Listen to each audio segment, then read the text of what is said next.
What's going on, guys? This is Rob, and if you're enjoying the content here on my channel, then make sure you hit the like button and make sure you hit subscribe so you can help decide what direction the content on my channel goes in the foreseeable future.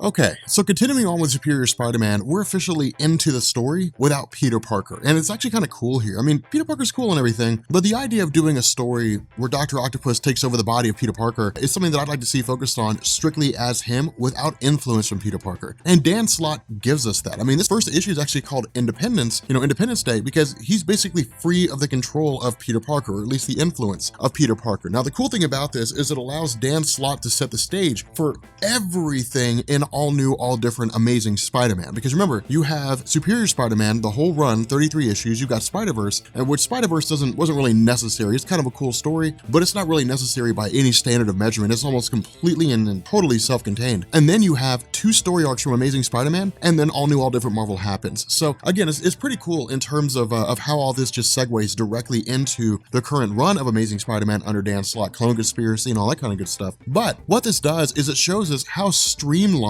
Doc Ock has made Spider-Man's life. Remember, he's got all these little spider eyes that are walking around. Well, because of that, they literally keep an eye on New York and tell him everything that's happening. And so when he wakes up in the morning, he gets daily briefings on what's happening, what villains are fighting one another, which ones are worth their attention and which ones aren't. Now, the funny thing about this is Doc Ock talks about how in this circumstance, Peter Parker would have just thrown on the Spider-Man costume and would have just jumped into the fray. Because of this, he says, I'm not going to take that role. Instead, I'm going to let them deplete their ranks. I'm going to let them fight each other to the point that they can't fight anymore, and then I'm going to go in and I'm going to take things over. It's classic Napoleon Bonaparte. That's really what it is. Napoleon Bonaparte was well known for that. Go into countries, start civil wars when they're at their weakest, conquer them. It's the smartest way to conduct yourself in terms of taking over a hostile entity. And that's exactly what he does here. He's like, look, if I want to defeat these guys, I could go in and just fight them all, but the problem is I may or may not win, and it would just be a waste of time. What I can do is just let them keep fighting each other until the point that their forces are to the point of exhaustion. When that happens, I'll go in and just take everybody over. And that's exactly what happens, exactly what he does. He goes in and of course attacks like Owlman,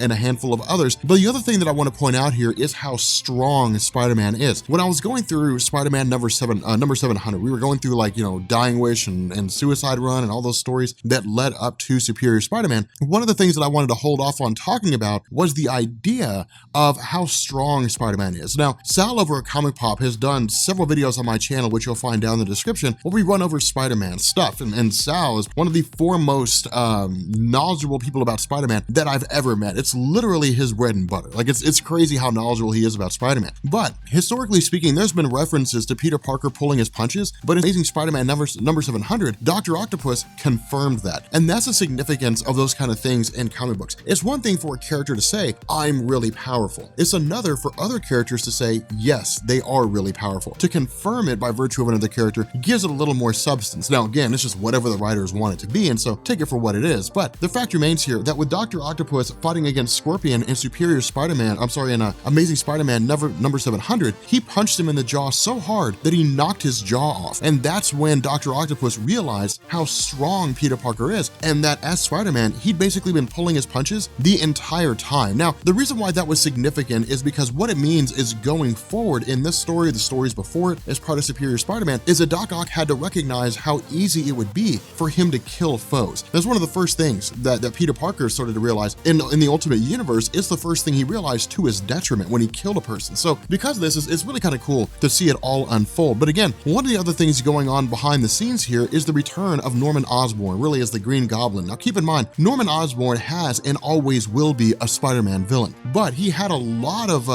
really promotion and a lot of exposure to the larger comic book community in Marvel during the events of Dark Reign, when he became the director of S.H.I.E.L.D. Now, I don't know what was going on behind the scenes. I haven't been able to find any interviews to verify, but I don't know anything going on behind the scenes in terms of whether or not this was all designed, the whole Dark Reign story was all designed to bolster the reputation of Norman Osborn so that when Goblin Nation happened, that it would be a lot more interesting. I don't really know if that's the case or not. The only thing that I can really guess here is that because of the fact that Norman Osborn is essentially going to claim himself as the Goblin King, going as, I guess, really as part of lead up to Goblin Nation, that it was just really part part of a scheme to kind of reinvigorate his character, but again, this could entirely be self-contained too. It could just be that Dan Slott didn't care anything about Dark Reign, and they just said, you know what, we're going to revamp Norman Osborn, and we're going to make him the Goblin King instead of the Green Goblin. I have no real idea here, but the fact remains that switching back over to Doc Ock as Spider-Man, again, a lot of this deals with him and his personal relationships, and it's actually funny watching him talk to people because of the fact that he usually just talks down to them, and it's not like, I mean, I don't think it's funny to talk down to people, but it's funny in terms of how he does it, in the sense that he's talking to the professor, you know, the professor for his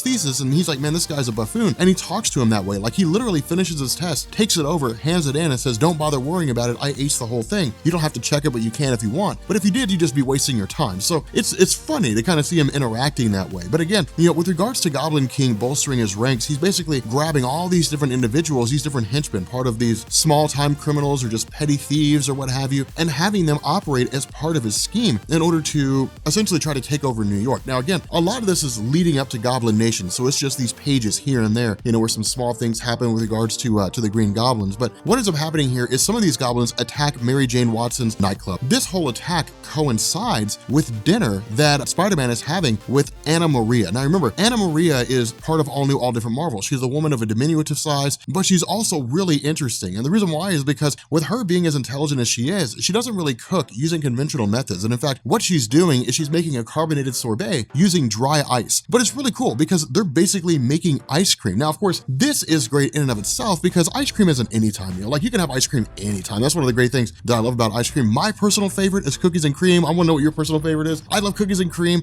Pralines and cream isn't bad. Chocolate chip ice cream is terrible. Chocolate chip mint is even worse, but I love cookies and cream.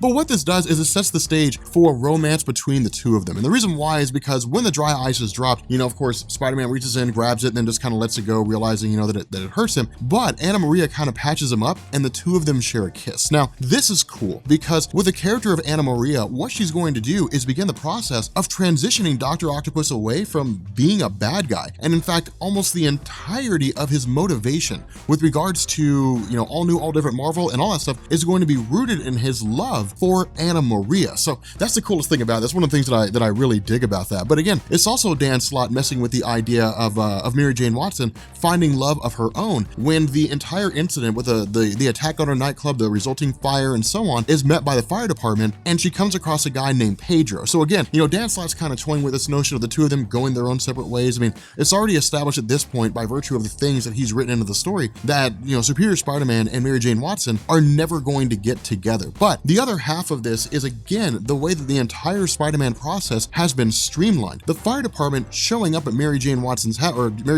business came by way of Superior Spider-Man because of the fact that he's aware of everything that's been going on with the city. In his mind, he was arguing, well, why not have my own life and keep the city safe? And that's exactly what he did. When the attack happened, when the fire broke out, he basically had the fire department notified and they responded. Now, of course, the bigger question to ask here is, what would Peter Parker have done? And Peter Parker would have arrived, he would have left Anna Maria, he would have arrived on the scene. And the reason why is because he wouldn't know whether or not people were going to die in the fire. And that's one of the issues with regards to Superior Spider-Man in terms of how he views himself as Spider-Man. I mean, it's no secret by now, he's a much darker character. And because of his willingness to kill, something that we'll actually see yet again here in this story, in his mind, you know, the needs of the many outweigh the needs of the few. So sure, one person might die in that fire, but if 7 people are saved, well, then that's just the way it goes. And so again, it's kind of a darker road to take for his character, but it's one of the reasons that I kind of find a little refreshing here. I mean, you know, Peter Parker Spider-Man is the Spider-Man, it'll always be that way. But for me, Dr. Octopus and Superior Spider-Man makes it a little more interesting, makes it a little more,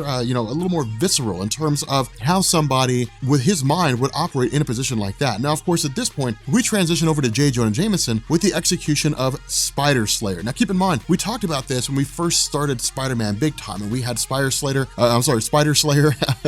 Alistair Smythe, who again had basically attacked Spider-Man, but it resulted in the death of Marla Jameson, J. Jonah Jameson's wife. And so because of this, Alistair Smythe is getting ready to undergo execution, but the call to Spider-Man comes by way of the fact that J. Jonah Jameson believes that Smythe is going to have some contingency plan in place in order to allow him to break free. Now, of course, all of this is taking place on the Raft, which is a maximum security prison for supervillains. Really, like, the Raft had its biggest claim to fame when Electro engineered inspired a mass breakout at the start of New Avengers when Brian Michael Bendis first took over the title. Really, when the title was first launched, to be honest. I mean, it was this inaugural story, The Raft, which was really, really cool. And then after that, it was Who is the Century? Like, New Avengers was really good for a little while, and then it just kind of dropped off, but it was pretty solid, you know, in the beginning. But the fact remains here that the relationships between Superior Spider-Man and all the other people that he knows are predicated on how he views himself in relation to them. And so there's a lot of arrogance. There's a lot of, not really cruelty, but there's a lot of the belief that he's simply better than they are just by virtue of his intelligence. Now, the other half of this is that this is Dr. Octopus in the body of Peter Parker, which means that with Alistair Smythe getting ready to undergo his execution, that basically his little spider slayer bots immediately infiltrate the place and start ripping things up. But Dr. Octopus was ready for it all. And that's why I say I think he's better than Peter Parker, because Peter Parker basically flies by the seat of his pants as Spider-Man. Now, for Peter Parker fans, that's the endearing part of it. That's the reason why they love him, is because of the fact that you never know what's gonna happen. He doesn't even know what's gonna happen. He's quick on his toes. He has to think fast. He jumps into a situation, uses his intelligence combined with his spider sense and his abilities in order to try to get the situation to bend to his favor. With Dr. Octopus, it's a lot more methodical. It's a lot more planning. But I would say it's also a much better implementation of Spider-Man. I mean, let's say, for example, that Peter Parker took the steps that Superior Spider-Man did, where he basically had spider bots all throughout the city. Imagine how much safer New York would be with Peter Parker using that method. But of course, again, Superior Spider-Man was the one that came up with it to basically streamline the process. Now, in truth, this was really Dan Slott. I mean, as we kind of continue through this fight, this was really Dan Slott basically saying, hey, look, this is the basis behind what we'll see in all new, all different Marvel. This Spider-Man process was streamlined because Superior Spider-Man made it so. And so what it meant was that when Peter Parker finally got his body back, he benefited from all the work of Superior Spider-Man. So that's one of the reasons why it's so cool. But again, Doc Ock basically cuts off almost every single route of escape for Alistair Smythe. But the other half of this is that with Superior Spider-Man having, destroyed the jaw of Scorpion, having fought off against guys, like Vulture and so on, what this does is it sets the stage for them gaining their own revenge. And it's basically this idea that his own ghosts are coming back to haunt him. Now, this is really just kind of, Dan Slott throwing this in there for the sake of having it in there. It's not bad. It's just kind of cool to see, but it's really more of a message about consequence. It's more of a message about the fact that whenever it is that Doc Ock goes through and acts as Superior Spider-Man and acts more aggressive, there will be fallback, there will be splashover, there will be consequences for his actions. And so, of course, the cool thing about this is that, one of the bots basically appears to like Nora Winters, who works at the Daily Bugle, J. Jonah Jameson, most of these individuals who were there to observe the execution and have since just kind of watched everything go awry. And Superior Spider-Man shows up with a pre-recorded message essentially saying, look, I've planned for this. I figured this was going to happen. I'm going to create a bubble that's going to keep you protected. Do not leave or you will put yourself in danger, which of course, J. Jonah Jameson leaves because it's J. Jonah Jameson. But I would also say this is probably one of the best moments of his character. And the reason why is because with Superior Spider-Man and Alistair Smythe fighting one another, basically J. Jonah Jameson shows up in a guard's outfit and manages to offer a distraction. But of course, in the meantime, we really have Spider-Man dealing with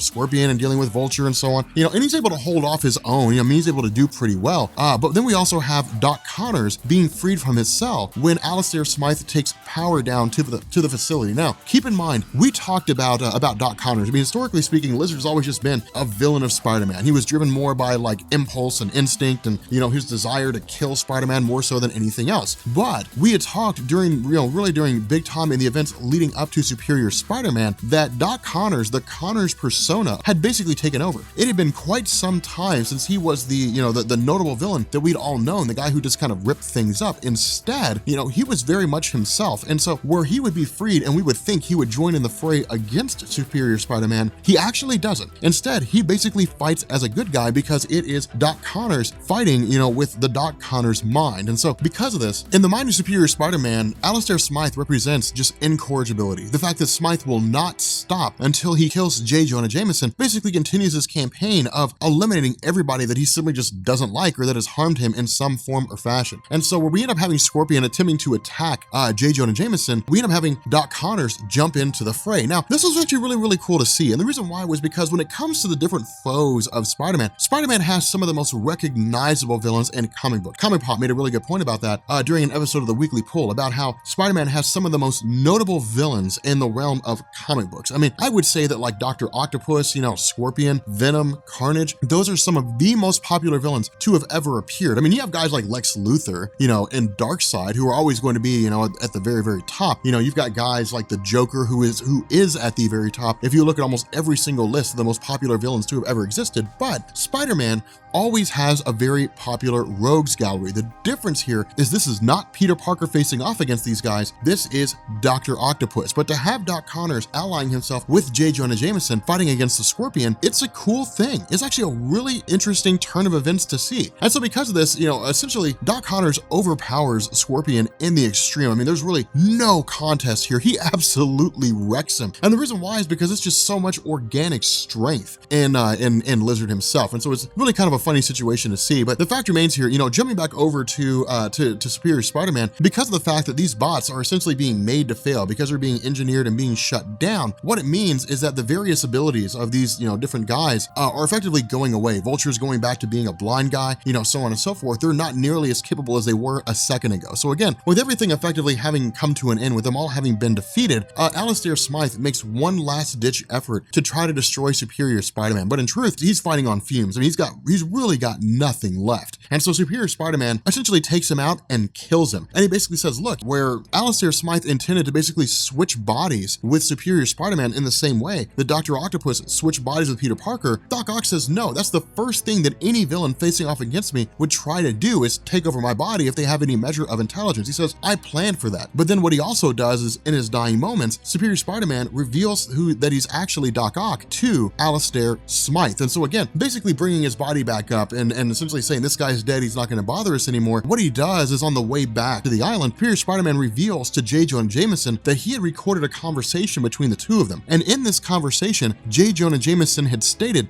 look, Alistair Smythe was supposed to be here for his execution. I want you to make sure that happens. When Superior Spider-Man asked the question, are you asking me to kill Alistair Smythe? J. Jonah Jameson more or less said, yes. And so because of the fact that this conversation was recorded, what ends up happening is Superior Spider-Man says, you're the mayor of New York. You're going to give me the Raft. You're going to shut it down and you're going to give it to me. If you don't, I'm going to issue this broadcast out to the world. And everybody is going to see that the mayor of New York City, J. Jonah Jameson, had sanctioned the murder of a villain. And so again, this basically kind of sets things back to familiarity, in the sense that J. Jonah Jameson is like, I hate you again, Spider-Man. I hate you now. I absolutely despise you now. Like, you're a terrible thing. But the reason why Superior Spider-Man did this is because of the fact that with the Raft simply having its doors closed and him taking over, it doesn't give J. Jonah Jameson or anybody any time to take out everything that's in there. And so essentially you have Superior Spider-Man with access to military grade technology and weapons. And so again, what it does is it allows him to up the ante in terms of his role as Spider-Man and move things in the direction of taking even more of a militaristic approach than he previously has in the story so far. But with that being said, guys, we're going to bring this video to an end. If you are new here to Comics Explained, make sure you guys hit the sub button to become part of the Rob Corps. If you guys enjoyed this video, make sure you drop a like. Again, I love Superior Spider-Man. It's such a different take on what we're used to. Like, I love the nature of this story. I'm really glad we're covering it, because all this is going to dead end into, shortly after the release of Amazing Spider-Man. So like, that movie will come out, and hopefully my videos will serve as a way for anybody who's interested in Spider-Man to catch up on the whole mythos with everything leading up to right now. But anyway, guys, I will catch you all later. Peace.